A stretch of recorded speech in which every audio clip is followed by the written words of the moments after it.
નમસ્કાર, આવતીકાલેમાં આપનું સ્વાગત છે અને આવતીકાલે કેવી રણનીતિ મદદરૂપ થઈ શકશે અને કયા સંકેતો પર નજર રાખવી જોઈએ એની ચર્ચા સાથે હાજર છું હું ઝરણા ઘંટી. આવતીકાલના માર્કેટ પર ચર્ચા કરતા પહેલા આજના માર્કેટને લગતા મુખ્ય સમાચારો પર નજર કરી લઈએ. બજારમાં આજે રહી શાનદાર તેજીની રેલી. નિફ્ટીમાં જોવા મળ્યા 52 સપ્તાહના ઉપલા સ્તર, તો બેંક નિફ્ટીનું રેકોર્ડ ઊંચાઈ ઉપર ક્લોઝિંગ. મિડ કેપ અને સ્મોલ કેપમાં ઉપલા સ્તરેથી આવી વેચવાલી. નિવિડિયાના અનુમાનથી સારા પરિણામ બાદ ડેટા સેન્ટર થીમ સાથે જોડાયેલા શેર્સમાં રહી તેજી. 3% તેજી સાથે વાયદાના ટોપ ગેનર્સમાં સામેલ થયો ક્યુમિન્સ. સાથે જ એમટાર, ટેક અને નેટવેબમાં પણ આશરે 4% તેજી. મેક્વાયરીના બુલિશ રિપોર્ટથી હીરો મોટોકોર્પ ટોપ સ્પીડમાં 52 સપ્તાહની ઊંચાઈ ઉપર પહોંચ્યો શેર. ભાવ પણ ઉછળીને 6,000ના સ્તરને પાર નીકળ્યો. ટુરિઝમ અને હોસ્પિટાલિટી સેક્ટરના પ્રતિનિધિઓએ નાણામંત્રી નિર્મલા સીતારામન સાથે કરી પ્રી બજેટ બેઠક. વિઝાના નિયમો સરળ કરવા અને ઇન્ડસ્ટ્રી સ્ટેટસની કરી માંગ.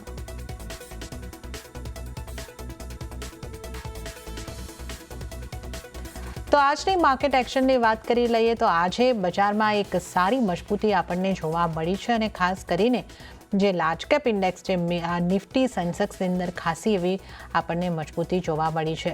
આ સેન્સેક્સની વાત કરીએ તો 0.52%ની મજબૂતી બની 85,632ના સ્તર અહીંયા આગળથી જોવા મળ્યા છે અને નિફ્ટીમાં 0.54%ની મજબૂતી 26,192 ઉપર નિફ્ટીનું ક્લોઝિંગ આપણે થતા જોઈ રહ્યા છે, એટલે કે 52 વીક હાઈની આસપાસ અને નિફ્ટી હવે નવા હાઈ તરફ આગળ વધી રહ્યો છે.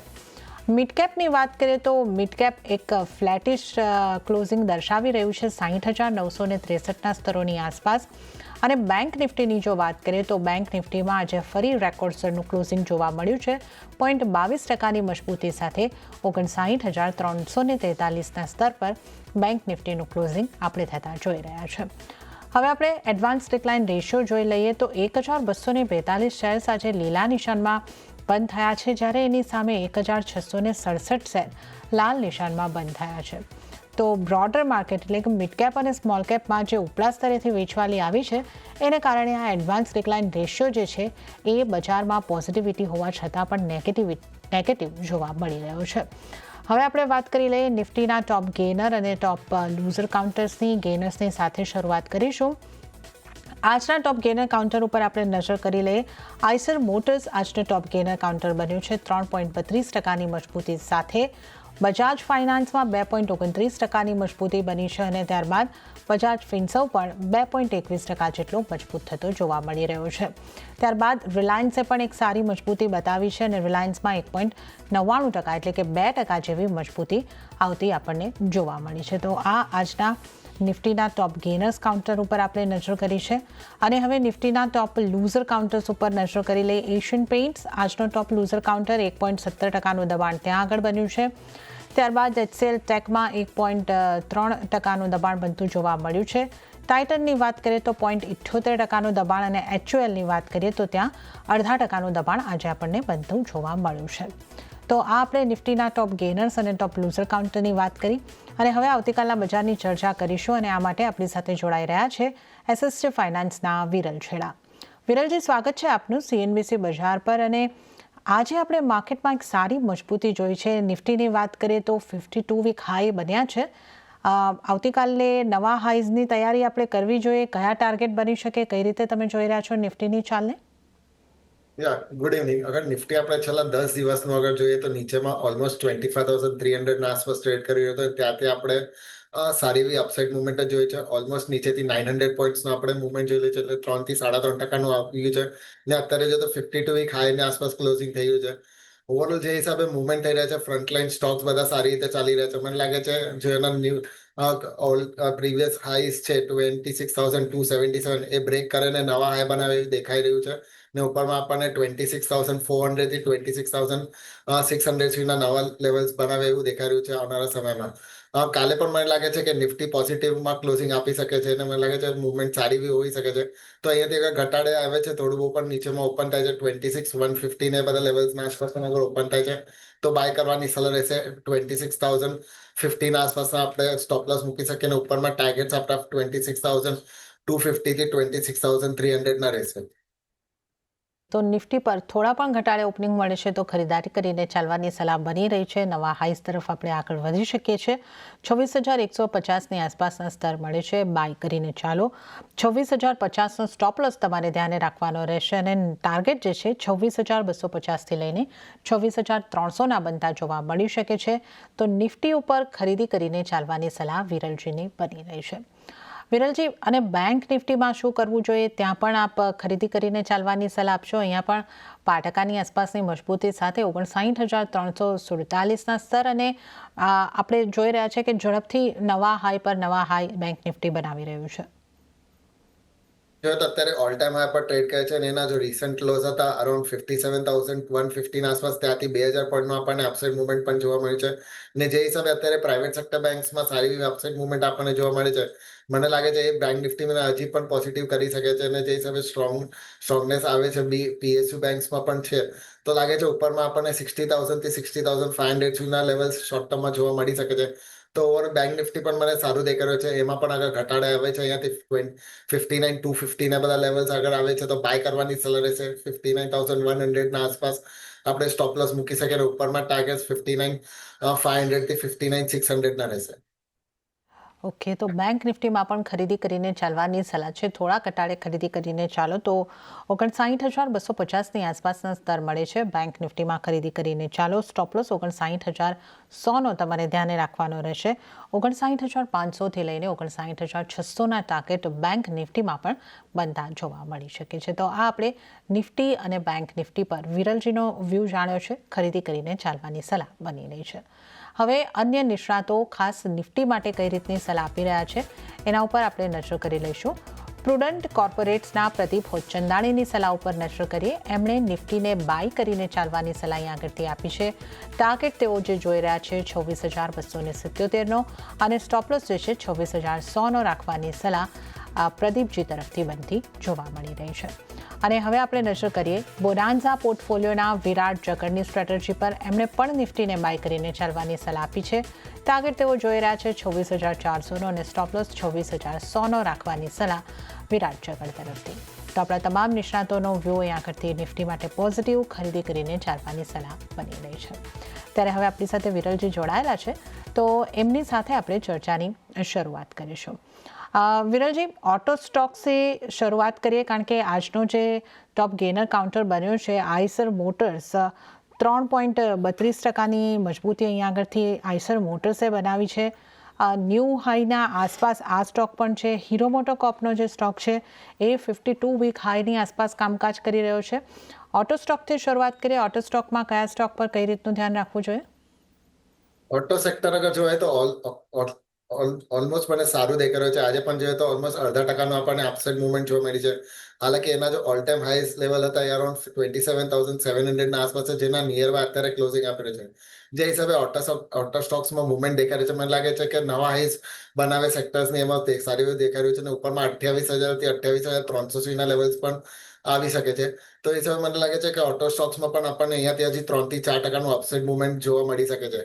આઈશર મોટર્સની વાત કરીએ તો આજે જે હિસાબે મુવમેન્ટ આપે છે ને અત્યારે ઓલ ટાઈમ હાઈના આસપાસ ક્લોઝિંગ આપ્યું છે, લાગે છે અહીંયાથી અપસાઇડ મુવમેન્ટ હજી પણ સારી એવી આપણને જોવા મળી શકે છે. છેલ્લા 1-1.5 મહિનાનો આપણે જોઈએ તો કોન્સોલેશન જો રેન્જ હતી એને બ્રેક કર્યું છે અને આજે વોલ્યુમ્સ પણ સારા એવા થઈ રહ્યા છે. લાગે છે અહીંયાથી અપસાઇડમાં આપણને 8,000 થી 8,200 સુધીના લેવલ જોવા મળી શકે છે. તો આ લેવલ્સ પર બાય કરવાની સલાહ રહેશે. નીચેમાં સ્ટોપલોસ આપણે અરાઉન્ડ 6,650 આસપાસ મૂકવાનો રહેશે. સેકન્ડ, મને ઓટો સેક્ટર્સમાં હીરો મોટર પણ અત્યારે સારું દેખાઈ રહ્યું છે. ઓલમોસ્ટ આજે 2%નું આપણને અપસાઇડ મુવમેન્ટ જોવા મળી છે. ને એ પણ જોઈએ તો એના રિસન્ટ લોસથી ઓલમોસ્ટ નીચેથી આપણને 10%નું આપણને મુવમેન્ટ જોવા મળી છે. એટલે અહીંયાથી અગર થોડું પણ કરેક્શન્સ આવે છે તો બાય કરવા માટે સારું એવું રહેશે ઓપોર્ચ્યુનિટી. મીડિયમ ટુ લોંગ ટર્મમાં આપણને ઉપરમાં 6,700 થી 7,000ના લેવલ્સ જોવા મળી શકે છે. તો ઓવરઓલ મને હીરો મોટર સારું દેખાઈ રહ્યો છે.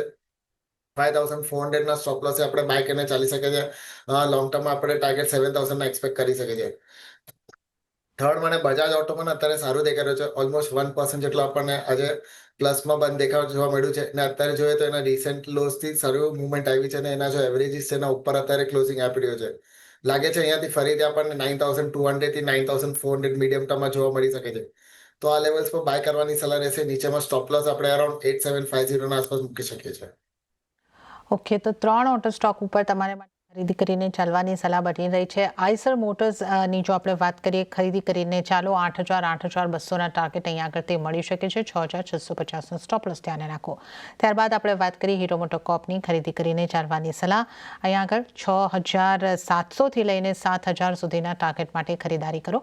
5400નો સ્ટોપ લોસ ધ્યાને રાખવાનો રહેશે. અને બજાજ ઓટોમાં પણ ખરીદી કરીને ચાલવાની સલાહ. 9,200થી લઈને 9,400 સુધીના ટાર્ગેટ, 8,750નો સ્ટોપ લોસ ધ્યાને રાખીને ચાલો. તો આ ઓટો સેક્ટરમાંથી 3 સ્ટોક પર પોઝિટિવ વ્યૂ. ત્યારબાદ આપણે જોઈએ તો બજાજ ટ્વિન્સના કાઉન્ટર, બજાજ ફાઇનાન્સ, બજાજ ફિનસર્વ બંને 2.25% મજબૂતી સાથે આજે આપણને બંધ થતા દેખાયા છે. તો આ કાઉન્ટર્સ ઉપર આપનો કઈ રીતનો મત રહેશે, વિરલજી? બજાજ ફિન્સર્વની અગર વાત કરીએ તો આપણે જોઈએ તો રિસન્ટ ક્લોઝ હતા ત્યાં 200 DMA નો એનો સપોર્ટ લીધો, ત્યાંથી થોડું બહુ પુલબેક જોવા મળ્યું છે. અત્યારે જોઈએ તો એક રેન્જમાં ટ્રેડ કર્યો છે. ઉપરમાં એને અરાઉન્ડ 2120 થી 2140ના વચમાં રેઝિસ્ટન્સ છે. એ બધા અગર રેઝિસ્ટન્સ ક્રોસ કરે છે તો આપણને લાગે છે ઉપરમાં 2200 થી પછી 2300ના લેવલ જોવા મળી શકશે. ઓવરઓલ કાઉન્ટર લોંગ ટર્મ માટે સારું દેખાય છે. અહીંયાથી અગર નીચે પણ આવે છે તો બાય કરવાની સલાહ રહેશે. સ્ટોપ લોસ આપણે અરાઉન્ડ 1950ના આસપાસના સ્ટોપ લોસ સાથે આપણે બાય કરીને ચાલી શકે છે. ઉપરમાં ટાર્ગેટ્સ આપણને 2200 થી 2300ના જોવા મળી શકે છે. બજાજ ફાઇનાન્સની પણ અગર વાત કરીએ તો એ પણ આજે ઓલમોસ્ટ 2.5% આપણને અપસાઇડ મુવમેન્ટ જોવે છે. ઉપરમાં 1100ના આસપાસ એ ડબલ ટોપ બનાવ્યું છે, ત્યાંથી થોડું કરેક્શન્સ આપણે જોવા મળ્યું છે. અત્યારે જોઈએ તો છેલ્લા 5-6 દિવસથી એક રેન્જમાં ટ્રેડ કરી રહ્યો છે ને ઉપરમાં જોઈએ તો અરાઉન્ડ 1035 ને બધા થોડા રેઝિસ્ટન્સ તરીકે છે. અગર ક્રોસ કરે છે તો ફરીથી આપણને 1100 થી 1150ના લેવલ્સ જોવા મળી શકશે. તો કન્ડિશનલ બાય મૂકવાનું રહેશે. 1036 બધા ક્રોસ કરે ત્યારે બાય કરવાનું રહેશે. સ્ટોપ લોસ આપણે પછી નીચેમાં અરાઉન્ડ 985ના આસપાસનો સ્ટોપ લોસ મૂકી શકીએ અને ઉપરમાં ટાર્ગેટ 1100 થી 1150ના રહેશે. ઓકે, તો આ બજાજ ટ્વિન્સની આપણે વાત કરી, કેવી સ્ટ્રેટેજી અહીંયા આગળથી રાખી શકો. વિરલજી, જે આ ફાઇનાન્સના રિલેટેડના કાઉન્ટર છે, એમાં એક M&M ફાઇનાન્સ પણ આજે આપણને સારી અપમૂવ દર્શાવી રહ્યું હતું. 4.5-5%ની અપમૂવ આ કાઉન્ટરે દર્શાવી. અને એક જીઓ ફાઇનાન્શિયલ પર પણ આપનો વ્યૂ લેવો હતો. આજે પોઝિટિવ રહ્યું છે, પણ આ કાઉન્ટર સતત ઉતાર ચઢાવ બતાવી રહ્યું છે. તો આ બંને કાઉન્ટરના ચાર્ટ આપને કેવા લાગે છે? કરન્ટલી M&M ફાઇનાન્સ સારું દેખાઈ રહ્યો છે. અત્યારે જોઈએ તો ઓલ ટાઈમ હાઈ પર ટ્રેડ કરે છે. છેલ્લા 3-4 દિવસથી વોલ્યુમ્સ પણ સારા એવા થઈ રહ્યા છે. ને છેલ્લા 15-20 દિવસનો અગર ચાર્ટ જોઈએ તો એક રેન્જમાં ટ્રેડ કર્યો હતો. એ રેન્જનું બ્રેકઆઉટ થયું પછી આપણને મૂવમેન્ટ પણ સારી એવી જોવા મળે છે. અહીંયાથી અગર થોડું પણ કરેક્શન્સ આવે છે, ફરીથી 320-300ના વચમાં આવે છે તો બાય કરવા માટે સારા એવા લેવલ્સ રહેશે. ઓવરઓલ કાઉન્ટર લોંગ ટર્મ માટે સારું દેખાઈ રહ્યું છે. નીચેમાં 270ના સ્ટોપ લોસ બાય કરીને ચાલી શકે છે. ઉપરમાં આપણને લોંગ ટર્મમાં 450 થી 500ના લેવલ જોવા મળી શકે છે. જીઓ ફાઇનાન્સની પણ વાત કરીએ તો ઓવરઓલ જોઈએ તો એક અત્યારે રેન્જમાં ટ્રેડ કર્યો છે. નીચેમાં 290 અને ઉપરમાં 320 એ રેન્જ જ છે. એના રેન્જ બ્રેકઆઉટ થાય ત્યાર પછી આપણને એમાં મુવમેન્ટ સારી એવી જોવા મળી શકશે. અત્યારે જોઈએ તો એક કોન્સોલેશન તરીકે પ્લે કર્યો છે અને સાઇડવેઝ છે. એટલે મારે શું થોડું વેઇટ કરવાનું રહેશે. જ્યારે પણ 320 ને બધા લેવલ્સ ક્રોસ કરે છે પછી આપણે બાય કરી શકીએ છીએ. સ્ટોપ લોસ આપણે 290ના આસપાસ મૂકી શકીએ અને પછી આપણને મીડિયમ ટુ લોંગ ટર્મ માટે આપણે ટાર્ગેટ્સ અરાઉન્ડ 360 થી 400ના જોવા મળી શકે. સૌથી પહેલા આપની પસંદગીના કોલ જાણી લઈએ તો આપના ટ્રેડિંગ કોલ્સ કયા રહેશે? મારા પસંદગી બે સ્ટોક છે. બંને મીડિયમ ટુ લોંગ ટર્મ માટે રહેશે. પહેલું HDFC બેંક પર રહેશે. જોવા જઈએ તો એના જો રિસન્ટ હાઈસ બનાવેલા 1020 ત્યાંથી આપણે થોડું કરેક્શન જોવા મળ્યું છે. નીચે એવરેજીસના સપોર્ટ લઈને થોડું આપણને અપસાઇડ મુવમેન્ટ પણ જોવા મળી છે અને વોલ્યુમ્સ પણ અત્યારે સારા એવા થઈ રહ્યા છે. સાથે જોઈએ તો ડિસેન્ડિંગ ટ્રાયંગલ પેટર્ન ફોર્મેશનનું બ્રેકઆઉટ થયું છે. જે હિસાબે મુવમેન્ટ ચાલી રહી છે, મને લાગે છે અહીંયાથી મુવમેન્ટ હજી પણ આપણને સારી એવી જોવા મળી શકે છે ઉપરમાં. ને મીડિયમ ટર્મમાં આપણને લેવલ્સ 1100 સુધીના જોવા મળી શકે છે. તો આ લેવલ્સ પર બાય કરવાની સલાહ રહેશે. નીચેમાં સ્ટોપ લોસ આપણે અરાઉન્ડ 970ના આસપાસ મૂકી શકીએ. સેકન્ડ પિક મારી આઈશર મોટર્સ પર રહેશે. જો કે આપણે અત્યારે ડિસ્કસ કર્યું કે આ લેવલ્સ પર બાય કરવાનું રહેશે. નીચેમાં સ્ટોપ લોસ 6650ના મૂકવાના રહેશે અને ઉપરમાં ટાર્ગેટ્સ 8000ના છે. ઓકે, તો અહીંયા આગળથી ખાસ જે સલાહ બની રહી છે, વિરલજીની પસંદગીના સ્ટોકની વાત કરી લઈએ તો HDFC બેંક અને આઈસર મોટર્સ ઉપર એમની પસંદગી અહીંયા આગળથી ખાસ બનતી જોવા મળી રહી છે. HDFC બેંકના ટાર્ગેટ 1100 માટે ખરીદી કરીને ચાલો. 970નો સ્ટોપ લોસ તમારે ધ્યાને રાખવાનો રહેશે. અને આ ઉપરાંત આપણે આઈસર મોટર્સની વાત કરીએ. આઈસર મોટર્સમાં પણ ખરીદી કરીને ચાલવાની સલાહ. 8000ના ટાર્ગેટ અને 6650નો સ્ટોપ લોસ તમે ધ્યાન રાખીને ચાલી શકો છો. તો આ વિરલજીના આપણે પસંદગીના સ્ટોક્સની અહીંયા આગળથી ખાસ વાત કરી છે. વધારે અહીં આગળથી ચર્ચા કરી લઈએ તો એશિયન પેઇન્ટ્સનું કાઉન્ટર આજે એક ઘટાડા તરફનું કાઉન્ટર રહેતું દેખાયું છે અને જ્યાં 1.1% જેટલું દબાણ બનતું જોવા મળ્યું છે. એશિયન પેઇન્ટના કાઉન્ટર પર આપની કઈ રીતની સલાહ બનશે વિરલજી? એશિયન બેંકનું કાઉન્ટર જોઈએ તો અત્યારે મને થોડું વીક દેખાઈ રહ્યું છે. અહીંયાથી લાગી રહ્યું છે હજી થોડું બહુ પ્રોફિટ બુકિંગ આપણને જોવા મળી શકશે. રિસેન્ટલી અગર વીકલી ચાર્ટ્સ પર જોઈએ તો છેલ્લા 3 થી 4 વીકમાં આપણે જોઈએ તો ઓલમોસ્ટ 2300 થી આપણે 2800 સુધીની અપસાઇડ મુવમેન્ટ જોવા મળી હતી. એટલે લાગી રહ્યું તો જે હિસાબે ઉપરમાં આપણને 20%નું સારી એવી પુલબેક મળી છે તો મને લાગે છે થોડું બહુ પ્રોફિટ બુકિંગ આવી શકે છે અને ફરીથી નીચેમાં 2700 થી 2600ના વચમાં લેવલ્સ આવી શકે છે. તો જેના પાસે પણ મારા હિસાબે અગર બાય કરેલા હોય તો આ લેવલ્સ પર થોડું પ્રોફિટ બુક કરવાની સલાહ રહેશે. અહીંયાથી ઘટાડે ફરીથી આગળ 2600ના લેવલ જોવા મળી શકે છે. બાય કરવા માટે મારા હિસાબે થોડું વેટ કરવાનું રહેશે. નીચેના લેવલ્સ પર આવે ત્યારે કરી શકીએ છીએ. લોંગ ટર્મ માટે સ્ટોક સારું દેખાઈ રહ્યો છે અને ફરીથી આપણને આવનારા સમયમાં ઉપરમાં ફરીથી 3000 થી 3200ના લેવલ જોવા મળી શકશે. તો હાલ ઘડીએ મારા હિસાબે થોડું વેટ કરવાનું રહેશે. ઓકે, પોઝિશન છે તો થોડું પ્રોફિટ બુક કરો અને ઘટાડે ફરીથી ખરીદી કરી શકો છો. લોંગ ટર્મ માટે પોઝિટિવ વ્યૂ આ સ્ટોક ઉપર બનતો અહીં આગળથી જોવા મળી રહ્યો છે. આઈટી સ્ટોક્સની વિરલજી જો આપણે આજે વાત કરીએ તો કાઉન્ટર સ્પેસિફિક મૂવ્સ દેખાય. એચસીએલ ટેકમાં 1% દબાણ બનતું દેખાયું. તો સામે ટેક મહિન્દ્રાની વાત કરીએ તો ત્યાં આપણને 1.5% આસપાસની મજબૂતી બનતી જોવા મળી છે. તો જે આપણા આઈટી સ્ટોક્સ છે એમાંથી કયા સ્ટોક પર આપની કઈ રીતની સલાહ બનશે? આઈટી કાઉન્ટર્સ આખું સેક્ટર જ મને સારું દેખાઈ રહ્યું છે. અગર આઈટી ઇન્ડેક્સની પણ આપણે વાત કરીએ તો ઓલમોસ્ટ અત્યારે 37,000ના આસપાસ ટ્રેડ કરી રહ્યો છે. ને જોવાય તો એ પણ એનો ઓલમોસ્ટ 5 મંથ્સના હાઈસ પર ટ્રેડ કરે છે. સાથે એના જો એવરેજીસ હતા એના ઉપર પણ છે ને જે હિસાબે વોલ્યુમ્સ થઈ રહ્યો છે મને લાગે છે ઉપરમાં 38,000 થી 39,000 આપણને નેક્સ્ટ 4 to 5 મંથ્સમાં આવે એવું દેખાઈ રહ્યું છે. તો એ જ પ્રમાણે મને લાગે છે કે આઈટી સ્ટોક્સમાં પણ આપણને મુવમેન્ટ સારી બી જોવા મળી શકશે અને અહીંયાથી આપણને ઓલમોસ્ટ 8 to 10%ની મુવમેન્ટ આવી શકે છે. તો ઓવરઓલ આઈટી સ્ટોક્સમાં અગર જોઈએ તો મને મિડ કેપ આઈટી સ્ટોક્સમાં પોફો છે, પર્સિસ્ટન્ટ છે, એલટીએમ માઇન્ટ્રી છે એ બધા સારા દેખાઈ રહ્યા છે. અને અગર ફ્રન્ટ લાઇનની વાત કરીએ તો ટીસીએસ છે, એચસીએલ ટેક છે, ટેક મહિન્દ્રા એ પણ બધા સારા દેખાઈ રહ્યા છે. એવરી ડિપ્સમાં આપણે બાય કરીને બધામાં ચાલી શકે છે. ઉપરમાં આપણને ઓલમોસ્ટ 8 to 10%નું રિટર્ન જોવા મળી શકે. ઓકે, તો આઈટી સ્ટોક્સ પર એક પોઝિટિવ વ્યૂ વિરલજી અહીં આગળથી રાખી રહ્યા છે. અને ત્યારબાદ વિરલજી ફાર્મા સ્ટોકની વાત કરીએ તો અહીંયા પણ આપણને કાઉન્ટર સ્પેસિફિક મૂવ્સ કહી શકીએ. ગ્લેનમાર્ક ફાર્મા જેવું કાઉન્ટર આજે એક સારી મજબૂતી દર્શાવી રહ્યું હતું. તો બાયોકોન પાછલા ખાસા દિવસોથી ચર્ચામાં છે. આજે આ સ્ટોકમાં ખાસું દબાણ બન્યું છે, લગભગ 4% દબાણ. કઈ રીતની આપની સલાહ બનશે ફાર્મા સેક્ટરમાંથી? ફાર્મા સેક્ટર્સ પણ આગળ જોઈએ તો મને મીડિયમ ટુ લોંગ ટર્મ માટે સારા દેખાઈ રહ્યા છે. આપણે જોઈએ તો સારા એવા આપણને કરેક્શન્સ બધામાં જોવા મળ્યું હતું. ને લાગે છે અહીંયાથી મુવમેન્ટ પણ સારી એવી જોવા મળી શકશે. અગર સ્પેસિફિક સ્ટોક્સમાં કહીએ તો ગ્લેનમાર્ક ફાર્મા છે, સન ફાર્મા છે, ઓર્બિંદો ફાર્મા એ બધા સ્ટોક સારા દેખાઈ રહ્યા છે અને લાગે છે કે આવનારા સમયમાં આપણને 8 to 10%ની મુવમેન્ટ નેક્સ્ટ 10 to 12 મંથ્સમાં જોવા મળી શકે છે. તો આ બધા સ્ટોક્સમાં એવરી ડીપ્સમાં બાય કરીને ચાલી શકે છે. અગર ગ્લેનમાર્ક ફાર્માની અગર વાત કરીએ તો અત્યારે જોઈએ તો એક એના રેન્જમાં ટ્રેડ કર્યો છે. ઉપરમાં એને અરાઉન્ડ 1950ના આસપાસ રેઝિસ્ટન્સ છે. એ બધા જ્યારે પણ ક્રોસ કરશે પછી મુવમેન્ટ સારી એવી જોવા મળી શકશે. ઉપરમાં 2100 થી 2200 સુધીના લેવલ્સ મીડિયમ ટર્મમાં આપણને શાર્પમાં જોવા મળી શકે છે.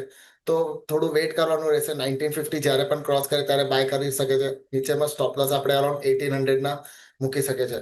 ઓર્બિંદો ફાર્મા પણ જોઈએ તો અત્યારે એના ઓલમોસ્ટ જોઈએ તો એ 6 મંથ્સના હાઈસ પર ટ્રેડ કરે છે. હાલાકી આજે થોડું કરેક્શન્સ આપણને જોવા મળ્યું છે. પણ અહીંયાથી અગર કરેક્શન્સ ફરીથી 1150 ને બધા લેવલ્સ પણ આવે છે તો બાય કરવા માટે સારા લેવલ્સ રહે છે. સ્ટોપ લોસ આપણે અરાઉન્ડ 1080ના આસપાસ સ્ટોપ લોસ મૂકી શકીએ અને ઉપરમાં ટાર્ગેટ્સ 1300 થી 1350 આપણને એમાં મળી શકે છે. સન ફાર્મા પણ જોઈએ તો આજે ઓલમોસ્ટ ફ્લેટ આપણને ક્લોઝિંગ જોવા મળી છે. પણ એ પણ એના ઓલમોસ્ટ 4 મંથ્સના હાઈસ પર ટ્રેડ કરે છે. એમાં પણ અગર ઘટાડે 1700 ને બધા લેવલ્સ આવે છે તો બાય કરવા માટે સારા લેવલ્સ છે. નીચેમાં સ્ટોપ લોસ આપણે અરાઉન્ડ 1600ના આસપાસ મૂકી શકીએ ને ઉપરમાં ટાર્ગેટ્સ 1900 સુધીના આપણને જોવા મળી શકે છે. ઓકે, તો ગ્લેનમાર્ક ફાર્મામાં તમે બાય કરીને ચાલી શકો છો. ઓર્બિંદો ફાર્મામાં પણ તમે ખરીદારી કરીને ચાલી શકો છો 1350ના ટાર્ગેટ માટે. અને સન ફાર્મામાં પણ 1900ના ટાર્ગેટ માટે તમે ખરીદારી કરીને ચાલો. તો આ ફાર્મા સેક્ટરની આપણે વાત કરી છે. આજે આપણે વિરલજી રિલાયન્સના સ્ટોકનો પણ એકવાર ડિસ્કસ કરી લઈએ, કારણ કે આ પણ આજે 2%ની મજબૂતી સાથે નિફ્ટીને જે સપોર્ટ કરનારો એક મહત્વનો સ્ટોક રહ્યો છે. તો અહીંયા તમારી કઈ રીતની સલાહ બનશે? રિલાયન્સ પણ ઓવરઓલ મને સારું દેખાઈ રહ્યું છે. આપણે લાસ્ટ વીક પણ આ રેકમેન્ડ કરેલો અરાઉન્ડ 15-10 પણ આપણા ટાર્ગેટ્સ અરાઉન્ડ 16-10 ના આસપાસના હતા. ને જોઈએ તો આ વીકમાં આપણે ઓલમોસ્ટ સારી એવી આપણને અપસાઇડ મુવમેન્ટ જોવા મળી છે.